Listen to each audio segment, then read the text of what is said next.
தமிழக வீரர் நடராஜனை திட்டமிட்டு புறக்கணிக்கும் இந்திய கிரிக்கெட் போர்டு. நடந்ததை போட்டுடைத்த முத்தையா முரளிதரன். தமிழகத்தில் சேலம் சின்னப்பம்பட்டியைச் சேர்ந்த நடராஜன் சன்ரைசர்ஸ் அணிக்காக மிகச்சிறப்பாக பந்து வீசி வருகிறார். சில ஆண்டுகளுக்கு முன்பாகவே தனது சிறந்த பந்துவீச்சின் மூலம் இந்திய அணியில் இடம் பிடித்தவர். ஆஸ்திரேலிய அணிக்கு எதிரான T20 மற்றும் டெஸ்ட் தொடர்களில் அபாரமாக பந்து வீசி தனது முத்திரையை எடுத்தார். அதன் பிறகு காயம் காரணமாக தொடர்ந்து அவரால் இந்திய அணியில் இடம் பிடிக்க முடியவில்லை. அதற்கு பிறகு சில சீசன்களில் தடுமாறி வந்த நடராஜன் இந்த சீசனில் மிகச்சிறப்பாக செயல்பட்டு வருகிறார். எனவே வரும் T20 உலக கோப்பைக்கு இவர் நிச்சயம் இந்திய அணியில் தேர்வு செய்ய வேண்டும் என கிரிக்கெட் வல்லுநர்கள் கருத்து தெரிவித்து வரும் நிலையில் தன்னுடைய தொடக்க கால அனுபவங்களை நடராஜன் சமீபத்தில் பகிர்ந்துள்ளார். அதில் சென்னை மைதானத்தில் தன்னை உள்ளே அனுமதிப்பார்களா என்றும் நானெல்லாம் விளையாடுவேனா என்று நினைத்து கூட பார்த்ததில்லை. ரயிலில் சேப்பாக்கம் வழியாக செல்லும் போது சிதம்பரம் மைதானத்தை பார்ப்பேன். அப்போது இந்த மைதானத்திற்குள் நம்மை விளையாட அனுமதிப்பார்களா, நானெல்லாம் இங்கு விளையாடுவேனா என்று நினைத்து பார்த்திருக்கிறேன். ஊருக்கு செல்லும் பொழுது சென்னை சூப்பர் கிங்ஸ் மற்றும் ராயல் சேலஞ்சர்ஸ் பெங்களூர் அணிகள் மோதும் போட்டியை பார்த்தேன். அடுத்த 2 ஆண்டுகளில் எனக்கு இங்கு விளையாட வாய்ப்பு கிடைத்தது என தெரிவித்திருந்தார் நடராஜன்.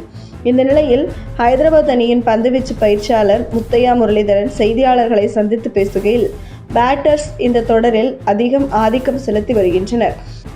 அடுத்த ஆண்டு பந்துவீச்சாளர்கள் ஆதிக்கம் செலுத்த வாய்ப்பு உள்ளது. அதிக ரன்கள் அடிப்பதற்கு இம்பாக்ட் பிளேயர் விதியும் ஒரு காரணம். பந்துவீச்சாளர்கள் விட பேட்டிங் செய்பவர்களுக்கு இம்பாக்ட் விதி மிக உதவியாக உள்ளது. வீரர்கள் அழுத்தமின்றி விளையாட அது உதவுகிறது என்றார். இதையடுத்து உலகக்கோப்பைக்கான இந்திய அணியில் நடராஜன் சேர்க்கப்படுவாரா என்பது குறித்த கேள்விக்கு பதிலளித்த முத்தையா முரளிதரன், நான் வேறொரு நாட்டைச் சேர்ந்தவன்.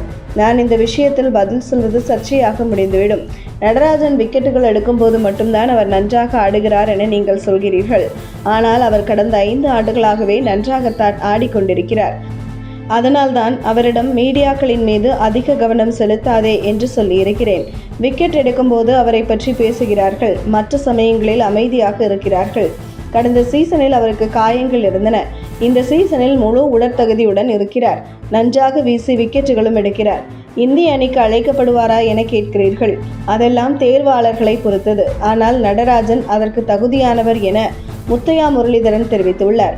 இந்த நிலையில் T20 உலகக்கோப்பை 2024 தொடருக்கான இந்திய அணியை இறுதி செய்வதற்கு முன்னதாக BCCI மும்பையில் ரோஹித் சர்மா, ராகுல் டிராவிட் மற்றும் அஜித் தகார்கர் ஆகியோருடன் கலந்துரையாடல்களை நடத்தியது.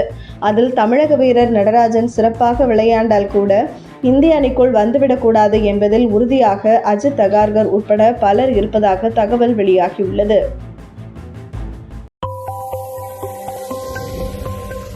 உங்கள் தின சேவல்